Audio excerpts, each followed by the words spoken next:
The silence was unsettling. It wasn't the peaceful quiet of a sleeping house, but a thick, heavy silence that pressed down on me as I stepped inside. I'd come home early, a rare treat, hoping to surprise Elena. A new project had wrapped up sooner than expected, and I'd envisioned us celebrating with a quiet dinner, maybe a bottle of that crisp white wine she loved. But the house felt empty, not just physically but emotionally vacant. The air itself seemed to hold its breath. I called out her name, my voice echoing strangely in the stillness.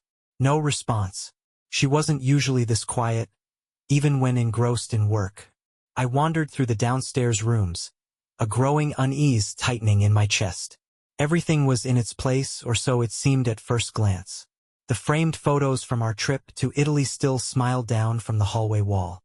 The vase on the coffee table held a fresh bouquet of lilies, her favorite. But something felt off. A subtle dissonance, like a wrong note in a familiar melody. It was in the bedroom that I found it. A scarf draped carelessly over the back of a chair. It wasn't Elena's. I knew every piece of clothing she owned, every shade, every texture. This scarf was a vibrant crimson, a color she would never wear.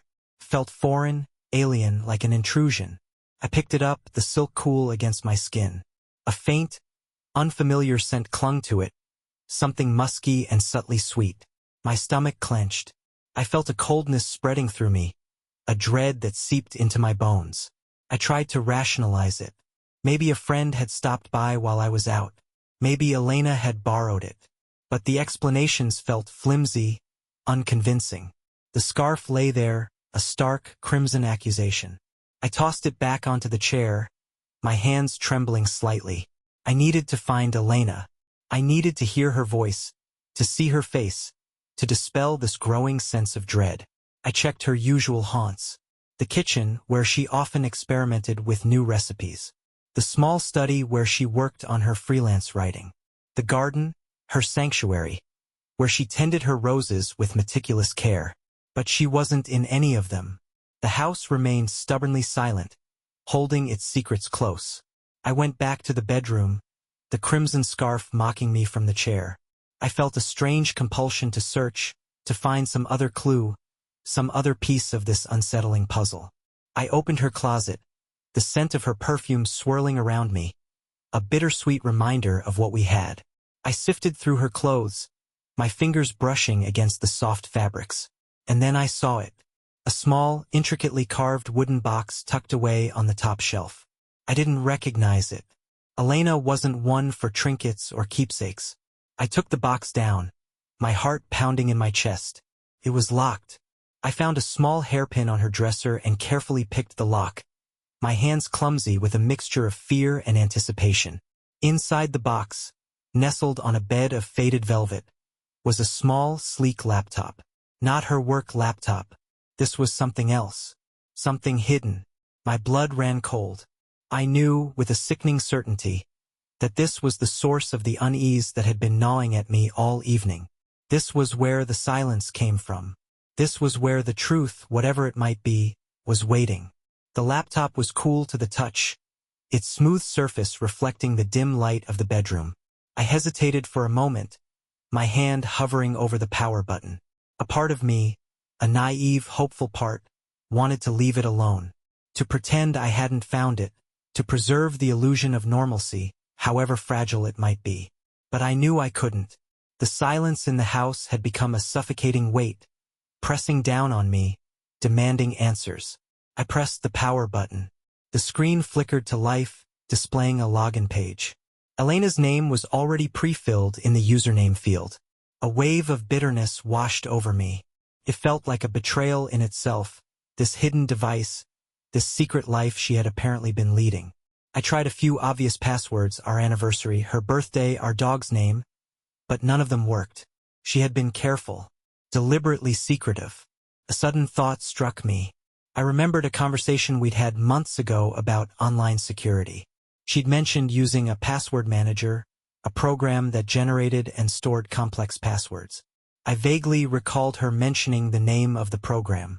I searched online, quickly finding the software's website. A free trial was available. I downloaded it, a knot of anxiety tightening in my stomach. The password manager required a master password.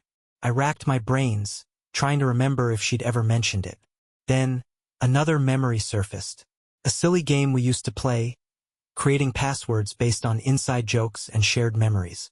One particular phrase came to mind, a line from a movie we both loved, a line that had become our own private code. I typed it in, my fingers trembling.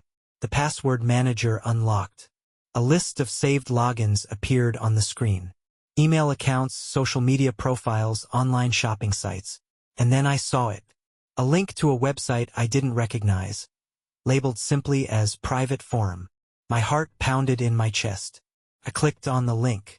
The website was plain, almost rudimentary in its design. It was a forum, a closed, invite-only community. Elena's username was there, displayed prominently at the top of the page. I scrolled through the threads, my eyes widening in disbelief. The messages were explicit, detailed accounts of intimate encounters, shared experiences not with one man, but with multiple partners. Names I didn't recognize, descriptions that made my stomach churn. I felt a wave of nausea, a profound sense of violation. It wasn't just the physical act of infidelity. It was the deception, the elaborate charade, the way she had looked me in the eyes, day after day, while carrying on this secret life. It was the realization that the woman I thought I knew, the woman I had built my life with, was a stranger. I scrolled further, my mind reeling.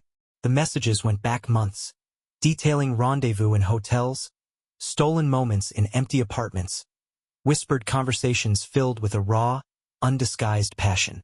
They spoke of a shared intimacy, a connection that excluded me, that mocked me.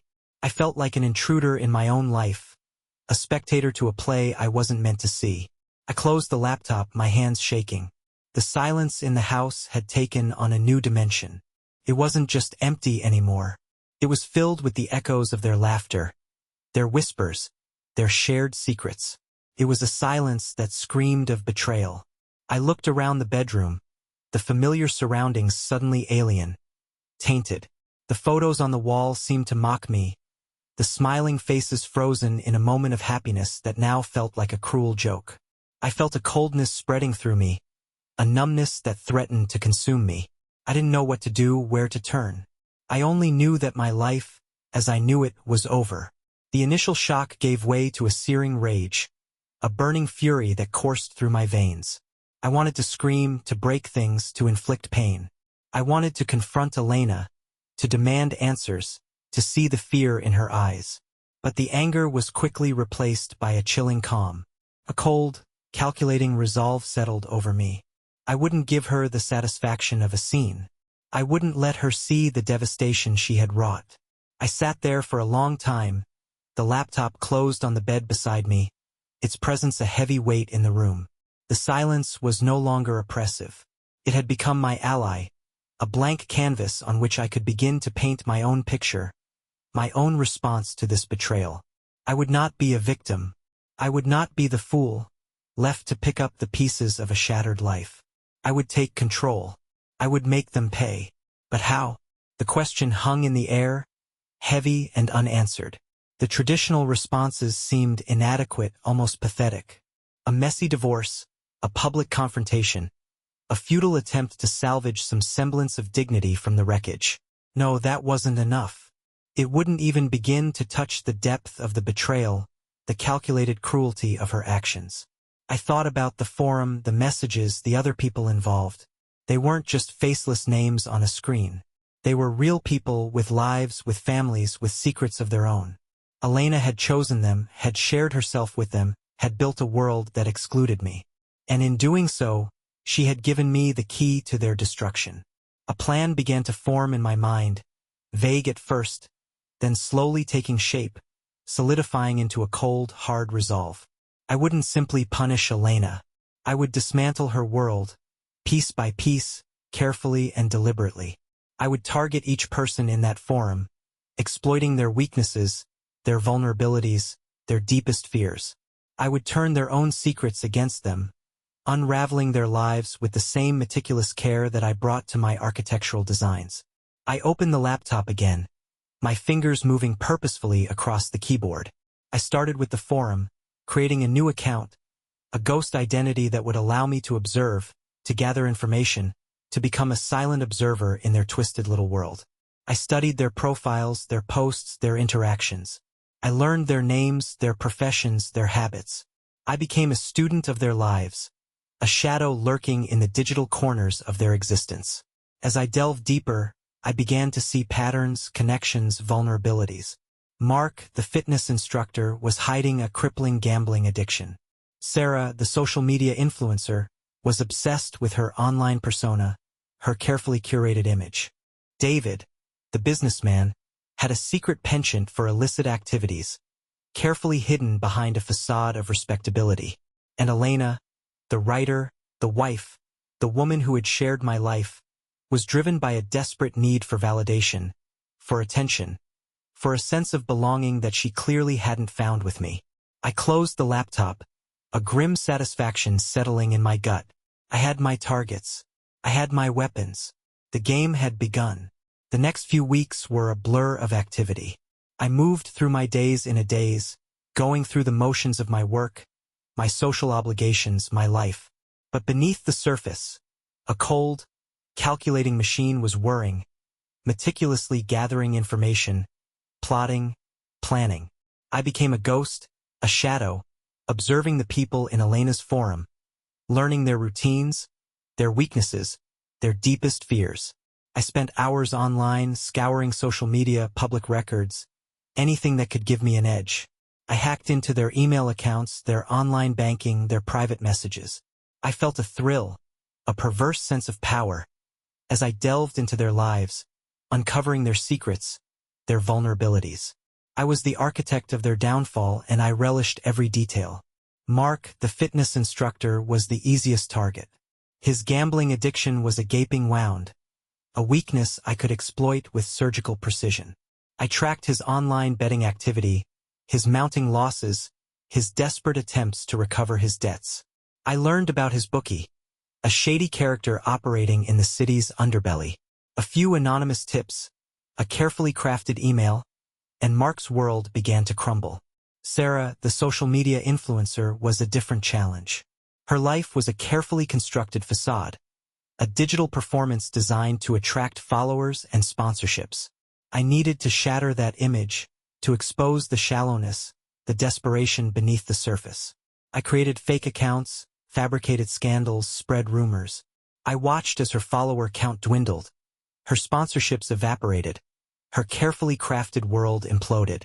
David, the businessman, was the most formidable opponent. He was wealthy, powerful, and well-connected. But even he had his weaknesses, his secrets.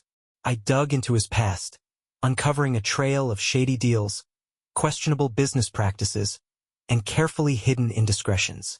I leaked information to the authorities, anonymously of course, and watched as his empire began to crumble under the weight of investigations and legal challenges. With each step, with each carefully orchestrated maneuver, I felt a sense of control returning.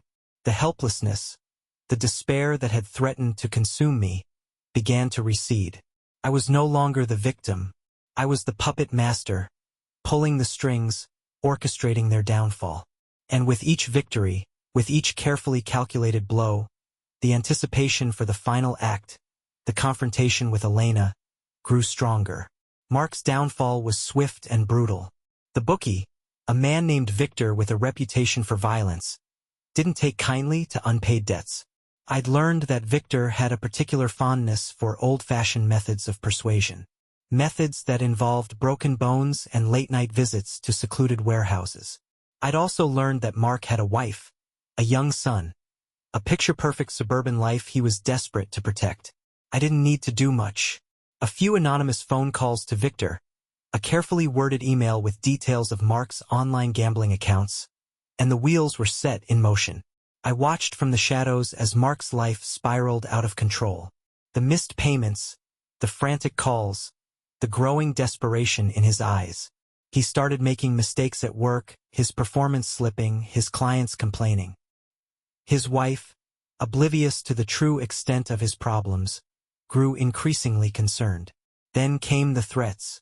Victor wasn't subtle. He liked to make his presence felt, to remind his debtors of the consequences of their actions. Late-night phone calls, heavy breathing on the other end of the line, menacing messages scrawled on his car, a brick through the window of his gym, a stark reminder of the danger he was in. Mark's carefully constructed world began to crumble. The gym, his pride and joy, was losing members. His wife, once trusting and supportive, grew suspicious, her questions sharp and accusatory. The fear in his eyes was palpable, a constant reminder of the precariousness of his situation. I watched it all unfold, a detached observer, a silent orchestrator of his misery. I felt no pity, no remorse. He was a pawn in my game, a casualty of his own weakness. And his suffering was just a prelude to the main event, the final act of my revenge. Sarah, the social media influencer, was a creature of vanity and insecurity. Her carefully curated online persona was a fragile construct, built on a foundation of likes, shares, and sponsorships.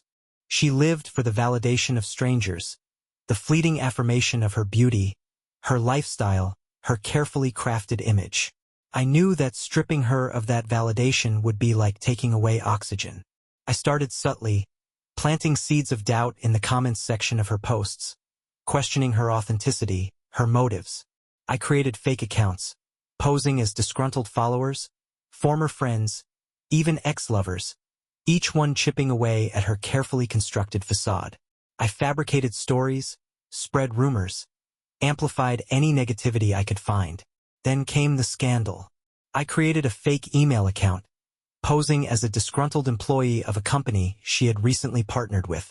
I leaked information about a supposed unethical business practice, a fabricated story about the exploitation of workers in a developing country.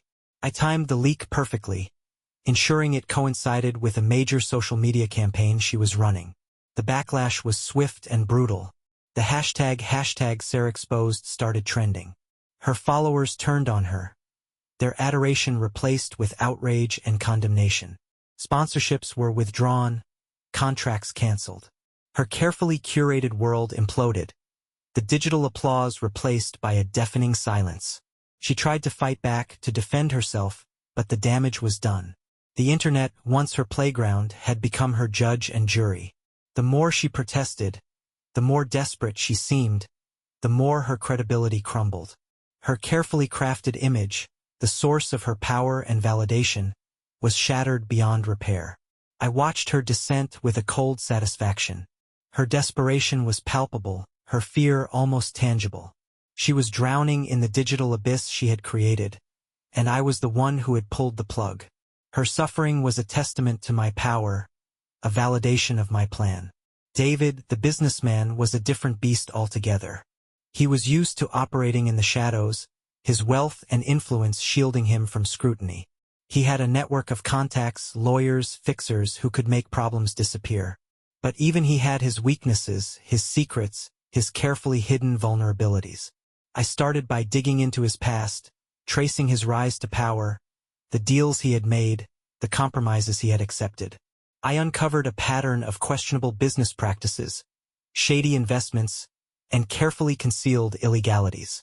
I found evidence of tax evasion, bribery, and even connections to organized crime. I was careful, meticulous, leaving no trace of my investigation. I used encrypted networks, burner phones, and fake identities. I became a digital ghost, a phantom haunting the edges of his empire. Then I started leaking information, not all at once, but slowly, strategically, like a dripping faucet eroding a stone. I sent anonymous tips to journalists, regulatory agencies, even rival companies. I watched as his world began to unravel, the investigations piling up, the legal challenges mounting. His reputation, once impeccable, was tarnished. His business partners, once eager to associate with him, began to distance themselves. His investors, once confident in his acumen, started to question his judgment. The walls were closing in, the pressure mounting. I knew he was fighting back, hiring private investigators, trying to trace the leaks, to identify the source of his troubles. But I was always one step ahead, a phantom in the digital ether, untraceable, unstoppable. His downfall was slow, agonizing, a drawn-out spectacle of public humiliation and legal battles. He was stripped of his power, his wealth, his carefully constructed image.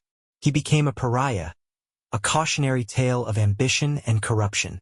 And I, the architect of his ruin, watched from the shadows, a silent observer, a ghost in the machine. While the intricate web of my revenge was spun around those in the forum, Elena remained blissfully unaware. She continued her clandestine meetings, her secret life thriving in the digital space and spilling over into the physical world. I observed her, a silent spectator in my own home, a ghost haunting the periphery of her existence. Her behavior, once a source of confusion and pain, now fueled my resolve. Each stolen glance at her phone, each whispered conversation, each furtive departure and late-night arrival, solidified my determination. She seemed to float through life with an air of detachment, her attention always elsewhere, her thoughts consumed by her secret world. I watched her with a mixture of disgust and fascination. How could she be so blind to the destruction she had wrought? How could she be so callous, so indifferent to the pain she had caused? The Elena I knew, the woman I had loved, seemed to have vanished, replaced by a stranger, a hollow shell driven by selfish desires. Her obliviousness was a constant reminder of my own powerlessness. I was a spectator in my own life, a ghost in my own home. But that powerlessness was also a source of strength. It fueled my resolve, my determination to reclaim control, to make her pay for her betrayal.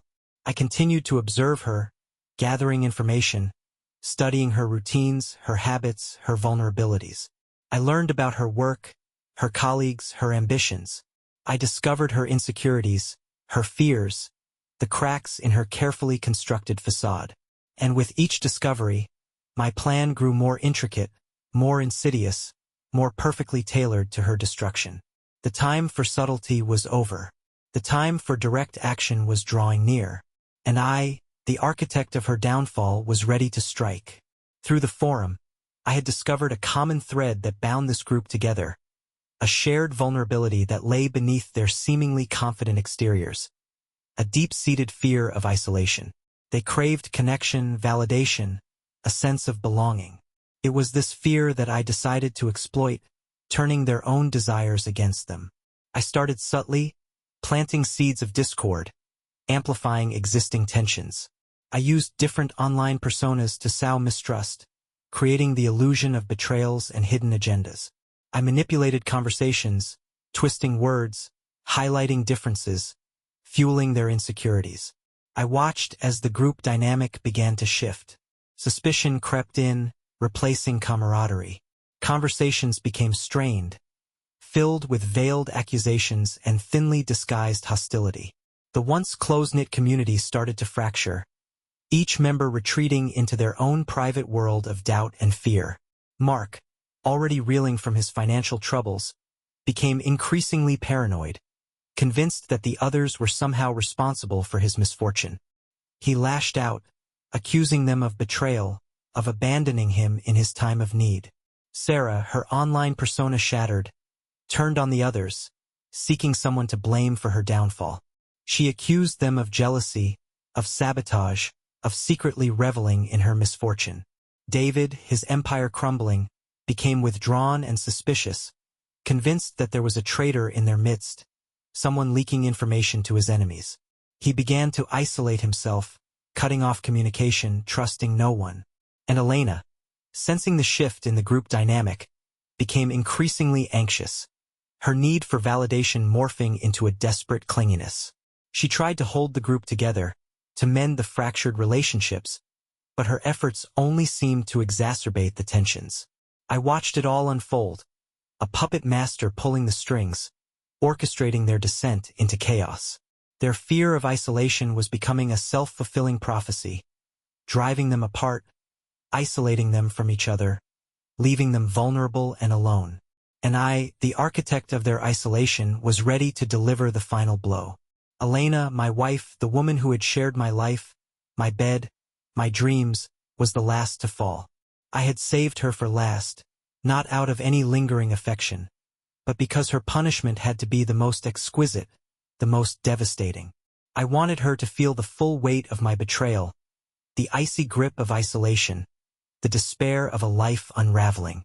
I started with her work. She was a freelance writer, her career built on reputation and connections. I subtly sabotaged her projects, planting seeds of doubt with her clients, creating delays, manufacturing misunderstandings. I used anonymous emails, fake identities, and carefully crafted misinformation to undermine her credibility, to erode her professional standing. Her biggest project, a potential career-defining opportunity to write a series of articles for a prestigious magazine, was my primary target.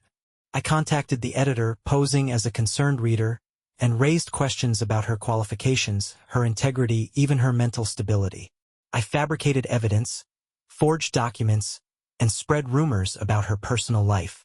The editor, initially enthusiastic about her work, became hesitant, then suspicious. The offer was withdrawn, the opportunity lost. Elena was devastated. The blow to her professional pride was immense, her confidence shattered. But I wasn't finished. I turned my attention to her personal life, her support system, the people she relied on. I contacted her friends, her family, her colleagues, and planted seeds of doubt about her character, her loyalty, her sanity.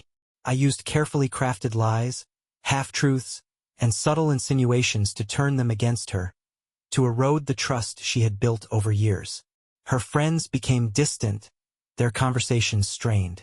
Her family, once supportive and loving, grew wary, their questions sharp and accusatory.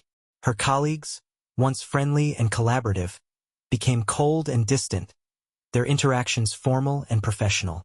Elena, once surrounded by a network of love and support, found herself increasingly isolated, her world shrinking, her connections fraying. The woman who had once thrived on social interaction, on the validation of others, was now alone, adrift in a sea of doubt and suspicion. The isolation I engineered for Elena was absolute. I watched as her once vibrant social life withered and died. Dinner invitations dwindled, phone calls became less frequent, and the casual gatherings that had once filled her calendar vanished entirely. Even her closest friends, those she had confided in, those who had shared her laughter and her tears, began to distance themselves, their loyalty eroded by the insidious whispers of doubt I had sown. Her family, once a source of unwavering support, became a battleground of suspicion and accusation. I had poisoned their minds with carefully crafted lies, subtle insinuations about her mental stability, her fidelity, her very character. Her parents, once so proud of their daughter's accomplishments, now looked at her with a mixture of pity and fear. Her siblings, once her closest confidants, now treated her with a wary distance, their conversations guarded and superficial. Even her online world, the virtual space where she had sought solace and connection, became a source of pain and isolation. The forum, once a haven of shared experiences and intimate confessions, was now a ghost town, its members scattered and suspicious. Elena's attempts to rekindle the old camaraderie were met with silence or, worse, with thinly veiled accusations and bitter recriminations. The isolation was all-consuming, suffocating. It seeped into every aspect of her life, poisoning her relationships, her work, her very sense of self. She became a shadow of her former self, her laughter silenced, her eyes filled with a haunting sadness. The woman who had once radiated confidence and warmth now moved through the world with a palpable sense of fear and vulnerability. And I, the architect of her isolation, watched with a cold satisfaction. Her suffering was my masterpiece, a testament to my power, a vindication of my pain. I had taken everything from her, her friends, her family, her career, her sense of belonging. She was alone, adrift in a world that had turned against her, and I was the one who had set her adrift. Elena, stripped bare of her support network and facing professional ruin, began to crumble. The confident, vibrant woman I once knew was gone, replaced by a fragile, haunted figure.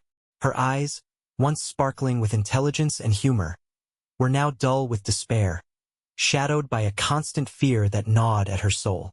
The isolation I had so carefully crafted had taken its toll.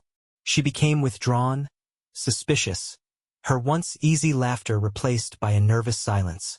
She started to see enemies everywhere, convinced that she was being watched, followed, judged. Her sleep was troubled by nightmares, her waking hours haunted by paranoia. The world, once a source of joy and wonder, had become a menacing place, filled with hidden threats and unseen dangers. She retreated into herself, seeking refuge in the solitude of our home, the very place that had once been a symbol of our shared life, our love, our future. But even within those walls, she found no peace. The silence was deafening, the emptiness suffocating. Her once meticulous appearance deteriorated. She neglected her clothes, her hair, her once flawless makeup. The vibrant colors she had favored were replaced by drab grays and blacks, reflecting the darkness that had enveloped her soul. Her body, once strong and athletic, grew thin and frail, a testament to the emotional turmoil that was consuming her. She became a ghost in her own life, a shadow of her former self, drifting through the days in a haze of despair and fear. The woman who had once embraced life with such passion and enthusiasm was now a prisoner of her own mind, trapped in a world of isolation and paranoia. And I, the architect of her destruction, watched her unraveling with a chilling detachment. Her suffering was a testament to my power, a vindication of my pain. I had broken her, shattered her spirit, and in doing so, I had found a perverse sense of satisfaction, a twisted sense of control. The time had come. The pieces were in place, the stage set for the final act of my revenge. Elena, broken and isolated, was ripe for the kill. I chose my moment carefully, a quiet evening when the house was empty, the silence amplifying the weight of my presence. I found her in the living room, curled up on the sofa, her eyes fixed on the flickering flames in the fireplace. She looked up as I entered, a flicker of fear crossing her face. But the fear was quickly replaced by a weary resignation, a sense of inevitability. I sat down opposite her, the silence stretching between us like a taut wire. I didn't speak, didn't need to. My presence was enough, a silent accusation, a reminder of all that she had lost. Finally, I broke the silence, my voice calm, measured, devoid of emotion. "Elena," I said, "I know." The words hung in the air, heavy with meaning. She flinched, her eyes widening in surprise. But the surprise quickly faded, replaced by a dull acceptance. "I know about the forum," I continued. "About Mark, Sarah, David, and all the others." Her face crumpled, the carefully constructed mask of indifference shattering, revealing the raw pain beneath. She started to speak, but I held up a hand, silencing her. "I know everything, Elena," I said, my voice hardening. "I've seen the messages, the photos, the videos. I know about your secret life, your betrayals, your lies." She shrank back, her body trembling, her eyes filled with a mixture of fear and shame. But I wasn't finished. I wanted her to understand the full extent of my knowledge, the depth of my betrayal. "I know about your meetings," I continued. "The hotels, the apartments, the stolen moments. I know about the things you've done, the things you've said, the things you've shared with them." Her face contorted in anguish, her body racked with sobs. But I remained unmoved, my gaze fixed on her, my voice cold and relentless. "I know everything, Elena," I repeated. "And I want you to know that I've made them pay." Her sobs subsided, replaced by a stunned silence. She looked up at me, her eyes wide with disbelief. "What?" she whispered. "I've destroyed them, Elena," I said, my voice rising in intensity. "I've ruined their lives, just like you ruined mine." I leaned forward, my gaze piercing hers. "Mark is in debt to a loan shark, his family threatened, his business failing. Sarah's reputation is in tatters, her career destroyed, her followers turned against her. David is facing multiple investigations, his empire crumbling, his freedom at stake." I paused, letting the words sink in, watching as the realization of my actions dawned on her. And you, Elena? I continued, my voice dropping to a chilling whisper. You are completely alone. She stared at me, her face pale, her eyes filled with a dawning horror. The full weight of my revenge, the meticulousness of my plan, the depth of my betrayal, was finally sinking in. She had lost everything, her friends, her family, her career, her dignity. She was a pariah, an outcast, a ghost haunting the ruins of her own life. And I, the architect of her destruction, the author of her pain, stood before her, a silent testament to the destructive power of betrayal. Elena's world had imploded. The carefully constructed facade of her life, the image she had so meticulously cultivated, lay in ruins. She was stripped bare, exposed, vulnerable.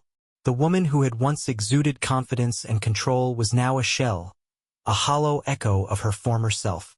She sat there, on the sofa, her body trembling, her eyes wide with a mixture of fear and despair. The words I had spoken, the revelations of my revenge, hung in the air, heavy and suffocating. She tried to speak, to protest, to defend herself, but the words wouldn't come. Her voice was trapped in her throat, choked by the weight of her guilt and the enormity of her loss. I watched her crumble, my heart filled with a cold satisfaction. This was the moment I had been waiting for, the culmination of months of planning, of meticulous execution. I had taken everything from her, just as she had taken everything from me. Her friends, her family, her career, her dignity, all gone, swept away by the tide of my revenge. She was alone now, utterly and completely alone. The isolation I had engineered was absolute, suffocating. There was no one to turn to, no one to comfort her, no one to share her pain. She was adrift in a sea of despair, her cries for help swallowed by the silence I had created. I stood there, watching her suffer, my heart filled with a strange mixture of triumph and emptiness. The revenge I had craved, the justice I had sought, had been achieved. But the victory felt hollow, the satisfaction fleeting. In destroying her, I had also destroyed a part of myself, a part that had once loved her, that had once believed in her, that had once shared her dreams. I turned to leave, the image of her broken figure etched into my memory. As I reached the door, I heard her whisper my name, a faint, desperate plea for mercy.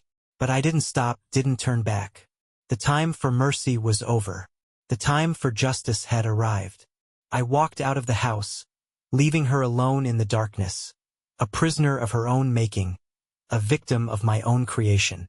The silence I left behind was deafening, a testament to the emptiness I had wrought. The city lights blurred as I drove, a kaleidoscope of colors reflecting the turmoil within me. I had won. Elena was ruined, her life shattered beyond repair. The others, her co-conspirators in my betrayal, were also paying the price for their actions. Justice, of a sort, had been served, but as the adrenaline faded, a gnawing emptiness settled in its place. The satisfaction I had anticipated, the sense of closure, eluded me. Instead, I felt a profound sense of loss, a hollowness that seemed to consume me from the inside out. I had destroyed Elena, but in doing so, I had also destroyed a part of myself. The years we had spent together, the memories we had shared, the love we had once felt, all of it tainted now, poisoned by the bitterness of betrayal and the cruelty of revenge. The house, once a sanctuary, now felt like a tomb, its silence a constant reminder of what I had lost.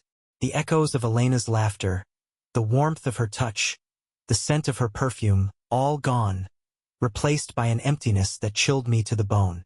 I wandered through the empty rooms, my footsteps echoing in the stillness. The photos on the walls, once a source of joy and pride, now mocked me with their images of a happiness that was irretrievably lost. The furniture, the decorations, the very objects that had once filled our lives with meaning, now seemed alien, devoid of significance. I had won, but at what cost? The victory felt Pyrrhic, the price too high.